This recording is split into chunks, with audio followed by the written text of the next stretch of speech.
Bienvenidos a Entre Líneas con William Herrera. En esta oportunidad vamos a conversar con Pablo Maldonado. Pablo Maldonado es un experto en Derecho Laboral, estudia Derecho Laboral, está investigando Derecho Laboral y está a punto de sacar una publicación precisamente sobre Derecho Laboral. Aquí hay muchos temas para hablar. Fíjense que la Ley General del Trabajo data nada menos y nada más que del año 1942, que a su vez se elevó a rango de ley en esa fecha, pero que la ley viene como consecuencia de 1939.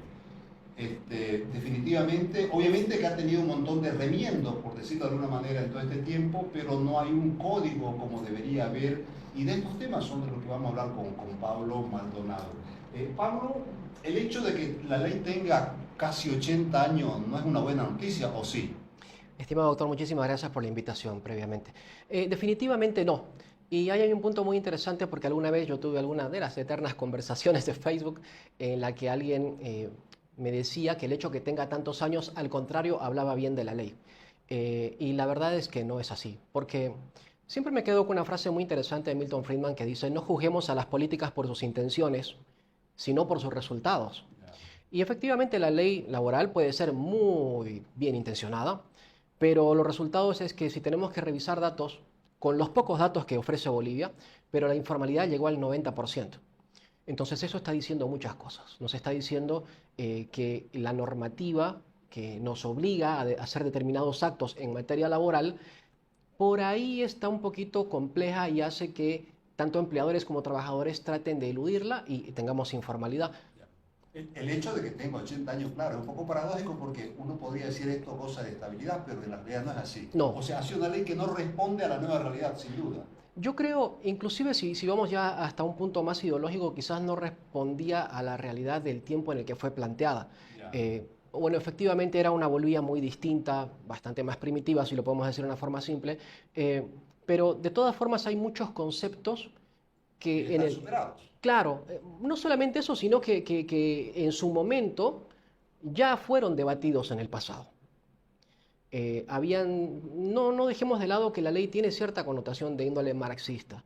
Y mucha de la teoría de Marx que todavía se sigue hablando y debatiendo, pero ya fue refutada, ya fue eliminada. De hecho, uno de los libros que tenemos casi todos los abogados laboralistas de consulta, porque es maravilloso en cuanto al contenido, es el del doctor Marco Antonio Dick, pero no deja de llamarme la atención que en el prólogo todavía tiene esos detalles ligados al marxismo, a que si las máquinas van a reemplazar a los humanos y ciertas cosas que ya deberíamos empezar a dejar de lado. De hecho, si tenemos como ejemplo Corea del Sur, es el país más robotizado del planeta y es uno de los que tiene menor tasa de desempleo. Entonces, ¿cuáles son los grandes problemas en este momento del derecho laboral?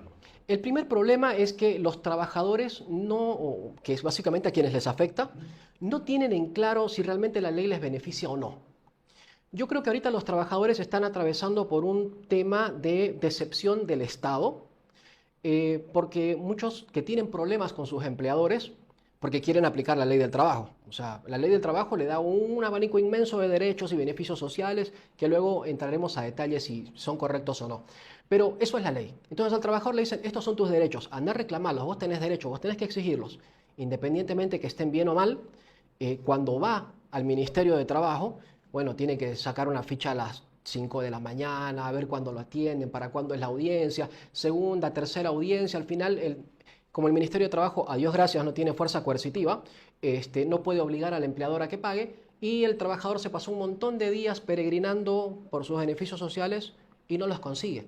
Entonces, aquí el punto está, o al menos lo que pretendo en mi texto, es que los trabajadores, que son los principales afectados en este tema, se planteen si realmente esta normativa los está ayudando o no. Pero a ver, ¿el problema es en la ley o en el tribunal? Porque puede uno tener derecho en una ley, pero si no tienes un tribunal independiente, fortalecido, que te permita garantizar lo que te dice la ley, es lo mismo que igual. Es lo que pasa con la Constitución Política del Estado. Totalmente. Yo digo que tenemos una Constitución de exportación, pero no tenemos los tribunales que pudieran garantizar los derechos que reconoce la Constitución. Entiendo que acá más o menos creo que estamos en lo mismo, ¿o no? Por ahí difiere un poco en la Constitución, pero en el tema de la normativa, bueno, hablemos en temas generales.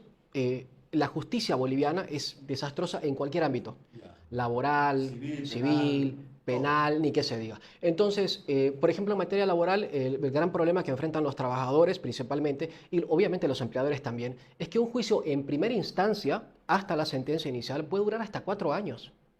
¿Y por qué afecta a los dos? Primero, porque el trabajador tiene que corretear a los abogados para que las muevan Tiene las un costo, cosas, ¿no? además, Tiene un costo que el altísimo. diligenciero, eh, desgraciadamente los secretarios piden dinero para hacer un oficio. Es una locura, pero funciona así. Yo no lo apruebo. Y por otra parte, el empleador tiene un gran problema con el sistema procesal boliviano porque se le congelan las cuentas. Y aquí viene un detalle muy importante. Esta normativa laboral hoy en día se ha convertido en una fuente de extorsión para malos abogados laboralistas que defienden a trabajadores, porque ellos inflan sus demandas. Se inventan horas extras, que se inventan bonos acá. Me pasó con un caso que el salario era 4.000 bolivianos, pero el abogado exigía que presentemos el RS-IVA, o sea, no correspondía. Entonces, claro, se hacía una demanda altísima y la empresa se queda todos esos años con las cuentas congeladas, o por lo menos con una, su Pueden liquidez. asfixiarlo y puede liquidar a la empresa. Totalmente, totalmente, queda asfixiada. ¿Y cuál es el problema? Que inclusive puede venir la empresa y decirme, Pablo, hemos pagado todo, aquí están los comprobantes, los presentamos los comprobantes y sin embargo la normativa procesal laboral dice que eso se va a resolver junto con la sentencia. Por lo tanto, sigue bloqueada la Por lo cuenta. tanto, siguen bloqueadas las cuentas. Ambos son terriblemente perjudicados. Ya. Ahí supone una revisión total de toda la normativa, en definitiva. Totalmente, porque, a ver, el punto, el anterior, habían dos puntos en el anterior. Era el tema del sistema procesal, es fallido, es malísimo, lo sabemos. Los jueces no están capacitados. Tengo otra anécdota que es fabulosa. Una juez nos quería obligar a que paguemos subsidio por el mínimo nacional en plena audiencia y yo le digo, el mínimo nacional ya no aplica. Hay un decreto que estableció que el subsidio se congeló en 2.000 bolivianos. Me contradijo, googleó, encontró la norma, me dio la razón y me dice, suelta de cuerpo, me dice, Igual. yo ya habías dictado 3 sentencias así. Y yo, pobres, pobres aquellos empleadores que bueno. Pero independientemente de ese punto, cuando vamos ya a la normativa laboral, a qué es la que otorga los derechos, cuánto es la indemnización, cuánto es el aguinaldo y todo lo demás, ahí tenemos un gran problema, porque es una normativa que se presta al prebendalismo político. Porque es muy fácil para un gobierno que está en una situación política mala agarrar y decir, bueno, señores, segundo aguinaldo para todos. Total, el que paga es el empleador. Generoso con el bolsillo ajeno. Exactamente, generosos con el bolsillo ajeno. Y el gran problema acá es que encima es como esa frase que dice, vamos a molestarlo al lobo hasta que muerda para decir que el lobo es malo. Entonces, los empleadores no todos pueden cumplir un segundo aguinaldo o un incremento salarial que encima al gobierno se le ocurre el 1 de mayo, no a principio de año como en otros países un poquito más civilizados, a la mitad y encima retroactivo, y retroactivo del salario, y retroactivo de la caja, y retroactivo de la AFP. Entonces, pero claro, no todos los empleadores lo pueden cubrir. ¿Y qué sucede? Que le dicen al trabajador, si tu patrón no te cumple, él es el malo. Y el otro se siente como entre la espada y la pared, porque claro, son sus derechos, es cierto, son sus derechos, pero ahí quedaría analizar si realmente son correctos todos estos derechos, si la indemnización es correcta, si el bono de antigüedad corresponde en la forma que se lo calcula, ¿no? O el mismo aguinaldo. Hay una anécdota interesante, por ejemplo, en Chile se paga el aguinaldo, pero no está en la ley, no es obligatorio. Es un tema interesante porque, por ejemplo, en Bolivia el famoso canastón de Navidad tampoco está en la ley. Se hizo una costumbre, se hizo una costumbre. Y eso, costumbre se institucionaliza. exactamente, y eso denota que, a diferencia de lo que se pretende de que el Estado es el que tiene que regular y decir todo, nosotros como individuos logramos regulaciones o acuerdos o cosas que se convierten en tradicionales por nuestra misma naturaleza religiosa, ¿no? El cristianismo o el catolicismo, que es lo que abunda en nuestro trabajo, en nuestro país. Ya, hablemos de las novedades. ¿Qué novedades hay ahora en el derecho laboral? Y qué, sobre todo, esto va en la línea de tu libro, de tu publicación, ¿qué novedades podríamos encontrar ahí cuando salga, obviamente, que está a punto de Bueno, salir? en cuanto a novedades en materia laboral hoy en día, temo decir que estamos en un status quo, es decir, la tendencia es aumentar más y más normativa, más exigencias, es decir, por más que el gobierno sabe que hay informalidad, no le baja el volumen a su tema normativo, ¿no? Por ejemplo, con el tema de las vacaciones, la ley de reincorporación, un montón de situaciones que están apretando muchísimo más al empleador. Ahí hay un detalle importante porque Alguien se preguntará, yo me lo pregunté también, ¿por qué las instituciones económicas o las asociaciones, instituciones económicas, no hacen nada al respecto? Y creo que ahí hay un pequeño detalle que tenemos que hacerme a culpa, y es que esta normativa laboral que es tan compleja, que cada vez aumenta, solamente la puede cumplir un grupo de empresas que tienen un estatus económico de liquidez. Y eso genera una barrera de competencia. Eso hace que los de abajo, muchas empresas de abajo no pueden cumplir. Y por eso tenemos tanta informalidad, por eso estamos en un 90%. Ahí tenemos un montón de empresas que tienen trabajadores en negro, o toda la planilla o parte de la planilla como para cubrir un poquito. De hecho, es una locura tan grande esto de la altísima regulación que tiene Bolivia, que un par de clientes me sorprendieron y me dicen, Pablo, hemos hecho un análisis financiero de la normativa laboral. Te va a interesar. Es el siguiente, en nuestra empresa, no es aplicable a todas, pero en nuestra empresa, si nosotros incumplimos cierta normativa laboral, ¿ya? Lo que nos estamos ahorrando, a la larga, cuando uno o dos trabajadores nos lo demande, vamos a salir medio empatados y todavía ganando.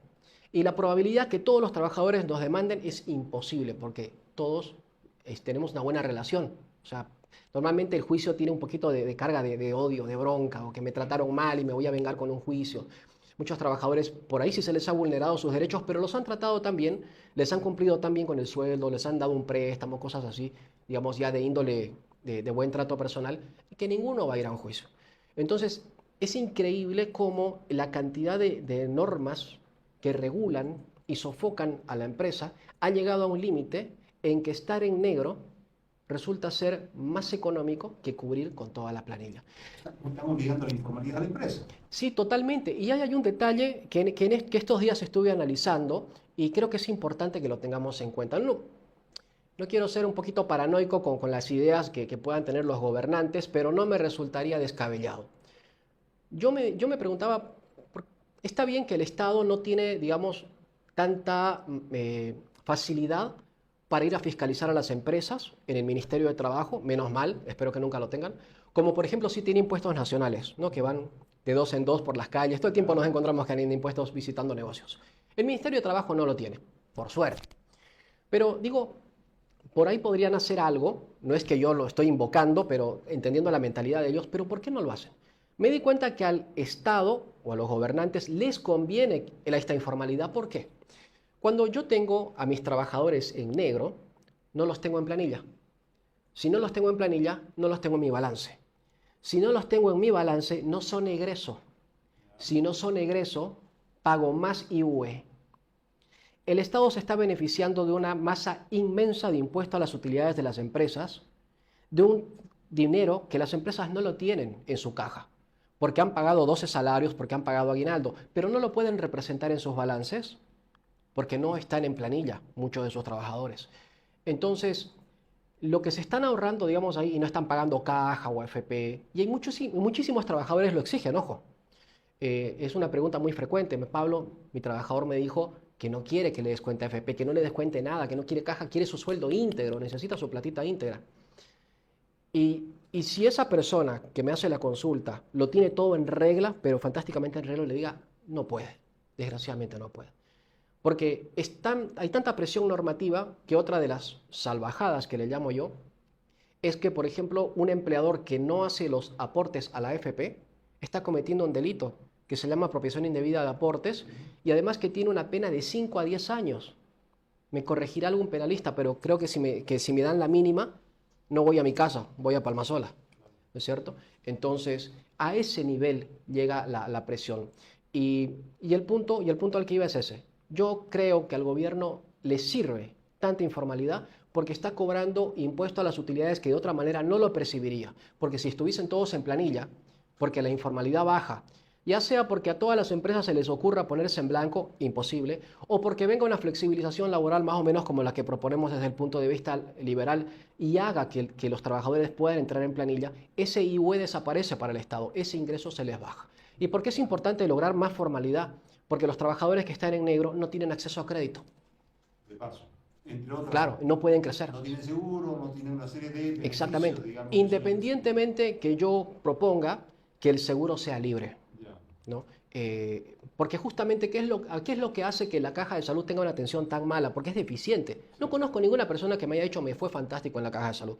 Tuvieron que madrugar, les programaron la cirugía para no sé cuántos meses, el órgano adentro hinchado, pero no le podían operar ese momento, o que tenían que hacerse, no sé, la diálisis en otro lugar porque el equipo no funcionaba, y luego le devuelven el dinero, pero con una carta, que con un cheque, que con una solicitud, que con un poder, una burocracia brutal para que me devuelvan mi dinero, porque la caja no me pudo dar el servicio. Entonces la gran pregunta es, ¿por qué son tan malos? ¿Acaso no les importa a la gente, no les importa la salud? Es un tema de competencia. Cuando yo abro la competencia y dejo que los clientes me elijan por mi calidad, tengo que mejorar el servicio, no me queda otra. Pero la caja de salud es una entidad que los clientes le llegan del cielo por ley, porque la ley dice todos los empleadores tienen que afiliar a sus trabajadores. Fin de la historia. A mí me dijo un empresario una cosa que me llamó mucho la atención, y es que con todo el dinero que me descuentan a mi empresa, yo le podía hacer una clínica aquí a mis trabajadores y serían atendidos muchísimo mejor de lo que son atendidos en la Caja Nacional. Y creo que no le falta razón, ¿verdad? Es interesante porque siempre las ideas contrarias a estas que planteo o que planteamos en el liberalismo es que no, el privado nunca lo va a hacer. No, el privado es malo, el empleador es malo. Si no está el Estado, nadie se va a hacer cargo de la salud. Si los historiadores me corrigen, Cachuela Esperanza tuvo uno de los hospitales más avanzados de Latinoamérica. ¿Y de qué año estamos hablando? Nicolás Suárez. Exactamente. Entonces, ¿por qué? Porque el tema de la salud tiene un componente importante en cuanto a las empresas. A mí como empresa no me sirve que mi trabajador esté enfermo. A mí no me sirve que mi trabajador vaya a madrugar y que espere a que el médico lo atienda a las 10 de la mañana o a las 2 de la tarde, porque no está trabajando, perdió el día, perdió la productividad, no lo estoy reemplazando. Nadie me va a devolver el sueldo, porque encima, por ejemplo, la caja me devuelve el sueldo después del tercer día de baja médica. Los 3 primeros los pago yo. Por eso las bajas de la caja normalmente no pasan del tercer día. Son bien... Como una norma. Exacto, son bastante vivos en ese aspecto. Entonces, el punto es que yo como empleador lo necesito sano. Y alguien me dirá, uy, Pablo, qué cruel. No, es la verdad. Efectivamente, tengo muchísimos clientes. Tengo la suerte que varios de mis clientes tienen un nivel de ética fantástico. Los quiero mucho. Se preocupan por la salud de sus trabajadores.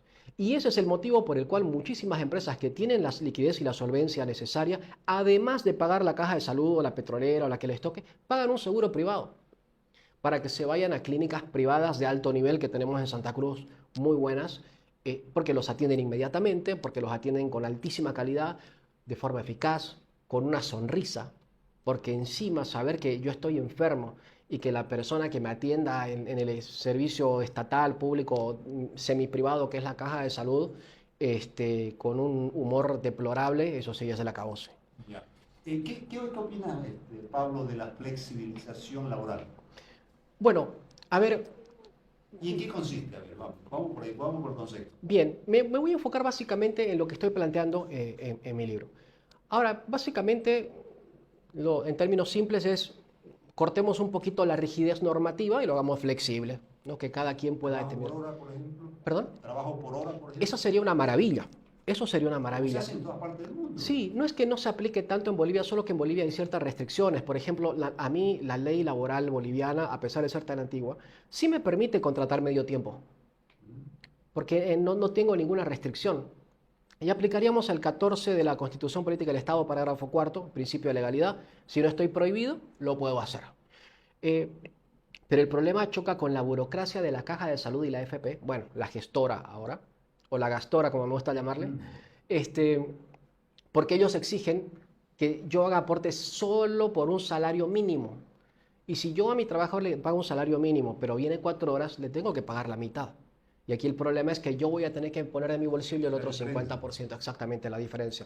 Entonces, si eliminamos estas restricciones burocráticas, tanto de la caja como de la gestora, se podría ir a... O sea, sin hacer una reforma tan compleja como es mi caso, porque mi reforma sí es compleja. Mi reforma implica inclusive, que me dicen, Pablo, la Constitución te está frenando, ¿no? Te está frenando una ley que tiene que pasar obviamente por el Congreso, con un país que está controlado por un gobierno que va, digamos, al socialismo en teoría. y además con un montón de trabajadores que estarían muy infelices con lo que estás proponiendo. Salvo, digo yo, que los trabajadores se den cuenta que lo que les estoy diciendo les beneficia a ellos más que a los empleadores. Porque al fin y al cabo el gran problema de esta normativa es que como carece de flexibilización, es muy difícil encontrar trabajo. Es interesante porque la misma ley hace tiempo, cuando existía el preaviso todavía, antes que se ha declarado inconstitucional el artículo 12 de la Ley General de Trabajo, más o menos al legislador se le ocurrió que un trabajador iba a tardar 3 meses en encontrar un trabajo en aquella Bolivia. Y no cambió demasiado en el tiempo. Para eso el desahucio. Por eso venía el desahucio. Si el empleador no le decía con tiempo para que el otro vaya buscando un trabajo, es más, había jurisprudencia que establecía que yo tenía que darle 1 hora para que él vaya a buscar otro trabajo. Todo eso desaparece, ¿no? Entonces... Ya no hay el contrato a prueba tampoco. ¿Perdón? Ya no hay el contrato a prueba tampoco, que habían. Bueno, el periodo de prueba sí existe. Ya. Eso sí, ¿no? El contrato como tal no, pero sí el periodo de prueba sí existe en contratos indefinidos. Ya. En contratos por obra o en contratos a plazo fijo no existe. Qué bien podría existir, porque ese es un problema. O sea, yo contrato por obra, ¿no? Mi obra va a durar de esta fecha hasta que se termine la construcción. Pero no le puedo poner periodo de prueba. ¿Y qué tal que me salga mal el trabajador realmente, digamos, ¿no? Puede suceder, porque además yo tengo que darle un periodo de capacitación, puede que él mismo no esté conforme, que no le guste, etcétera, etcétera. Ese es uno de los grandes problemas también. ¿Qué te parece, Pablo, esta idea que viene cada vez aumentando en el sentido de que se va reduciendo la hora de trabajo? En otras partes hay países donde ya trabajan creo que 4 de los 5 días, creo que Inglaterra, en algún otro país también están ya trabajando menos. Y la productividad es la misma, no es un problema de hora nalga, por decirlo de una manera, sino, digamos, de la propia productividad. Sí, en realidad yo considero que sí la productividad ha cambiado, porque la tecnología nos ha mejorado muchas cosas. Ni qué decir con el chat GPT. Nos ha reducido el tiempo de forma maravillosa, o sea, yo lo estoy experimentando de forma increíble en algunas redacciones, no en todo, efectivamente, no en todo. Pero eso hace que efectivamente yo pueda dedicarle más horas a cosas que me gustan a mí, ¿no? Mi familia, mis mascotas. Recreación, más libros. Entonces, sí, efectivamente. Ahora ya saben incluso hacer cierto ejercicio en el trabajo, ¿no? Porque eso genera mucho más productividad. O sea, exacto. No es un problema de estar todo el día sentado, sino más bien al contrario. Lo que se intenta es darle ciertas posibilidades para que el trabajador pueda hacer algo distinto y en esa medida, al hacer algo distinto, pues recupera su fuerza de trabajo. Totalmente. Hablando también como anécdota de tema de productividad, hay muchos países que a sus trabajadores, en vez de darles premios económicos o incrementos salariales, le pagan, por ejemplo, Pablo, ¿te gustaba el dibujo? Sí, yo dibujaba un montón de chicos. Te pago un curso de dibujo en la Fundación Roca Garabato. Feliz, digamos, ¿no? Una maravilla. Son cosas que se estiran en otros países. Pero en cuanto a la productividad, es importante. Desgraciadamente, Bolivia no tiene una productividad muy alta. No se puede dar todavía ese lujo. No hemos superado los escollos normativos. Aquellos países que están haciendo eso no tienen una normativa como la nuestra. Hay un ejemplo que me gusta dar siempre en cuanto al tema de Latinoamérica. Si bien México tiene una normativa laboral también pesada, no tanto como la boliviana, pero sí es pesadita, un ejemplo muy interesante es, a ver, si ellos tienen tantos derechos y si el Estado los protege tanto, ¿y por qué cruzan la frontera de Estados Unidos, donde el único derecho que tienen es el salario? No hay indemnización por tiempo de trabajo, no tienen aguinaldo, no tienen bono de antigüedad, no tienen nada. O sea, si no hay nada. Horas extras, ¿querés trabajar más horas? Te las pago. Ya está. No hay problema. ¿No querés trabajar horas? Le pago a otro. Hay un montón de personas esperando. Entonces, eso creo que es uno de los grandes ejemplos de que al trabajador lo más importante es que tenga un buen sueldo. Y para poder darle un buen sueldo, yo tengo que estar liberado de las cargas estatales.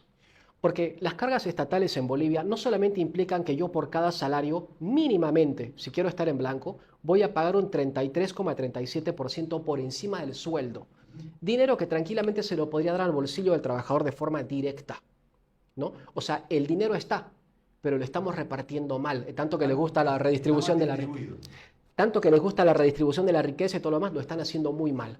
Entonces, el punto es que si yo no bajo estas cargas, no voy a poder mejorar la productividad. Y el punto al que iba además es que un empleador boliviano, cuando tiene que tener todas las cosas en regla, además tiene que invertir en un buen contador que le presente todas las planillas de la caja, de la gestora, del Ministerio de Trabajo y un montón de etcéteras, Además, necesita un abogado laboralista de planta para que le esté verificando que se hizo bien la llamada de atención, el memorándum. El procedimiento interno es una locura. Yo aprovecho para saludar a dos abogados laboralistas que los sigo, son prácticamente mis profesores de vida laboral, el doctor Cristian Amesti y Luis Ayala Olitas. Ellos y tanto mi persona de alguna forma hemos trabajado en mecanismos de protección de qué hacer dentro de la empresa. Pero a los jueces, al sistema judicial boliviano, se le ha ocurrido que yo para despedir a un trabajador tengo que hacer un procedimiento interno respetando el debido proceso en mi empresa. ¿Alguien se imagina el nivel de locura que tengo que convertirme como empresario en un juez? No, claro, es descabellado. ¿Qué tendría que suceder? A ver, yo lo voy a despedir a Juancito porque me incumplió esta cláusula del contrato de trabajo. Lo convoco y le digo, mira, me incumpliste esto. Y esto es grave porque, no sé, eras vendedor y maltrataste a un cliente. Y que un vendedor maltrate a un cliente, esa es la causa. Chao, claro, se me va. Y encima me lo publican en Facebook, o sea, la reputación también. Lo despido, ¿ya? Y él no está de acuerdo. Juancito se enojó y me demanda. Ok, que sea un juez el que determine si yo tuve la razón en despedirlo o no. Que diga, no, se pasó, ¿sabe qué? Juancito en realidad llegaba tarde.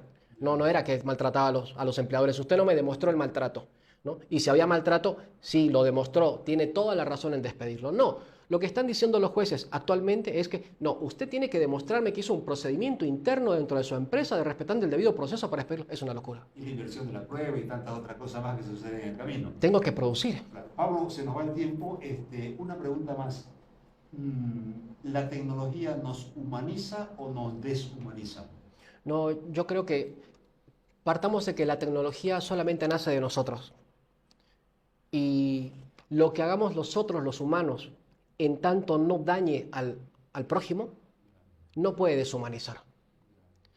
De hecho, cuando vemos esos ejemplos como los que indicaba anteriormente, que la robotización iba a desplazar al trabajador, la inteligencia artificial, el desplazamiento y todo lo demás, en Hollywood de hecho hay una gran manifestación porque van a reemplazar con imágenes actores, pero actores secundarios, no actores primarios. El tema es que en realidad nos está dando la posibilidad de dedicarnos a otras cosas más importantes, ¿no? El hecho de que no tengamos que escribir en una máquina de escribir, como me lo pide la caja, por ejemplo, para presentar el formulario ABC04. Hay que ser un especialista en el formulario. Sí, tengo que conseguir. Estoy en un grupo de abogados laboralistas. El otro día estaban preguntando dónde compro una máquina de escribir para llenar el formulario. Estamos en el año 2023. Es un absurdo, total. El hecho de que eso, bueno, en otras civilizaciones haya quedado en el pasado y que una computadora me lo pueda hacer, el chat GPT me lo pueda adelantar, que inclusive yo pueda programar tareas, o el hecho que, por ejemplo, ahora con Teams yo pueda reunirme con alguien en Alemania y Teams me traduce en tiempo real. Digamos, a mí me fascina el idioma alemán, pero aprenderlo para mí ha sido siempre un escollo terrible. No puede deshumanizarnos, nos acerca mucho más. Nos facilita la vida. Totalmente. Gracias, Pablo. Estimado doctor, un placer.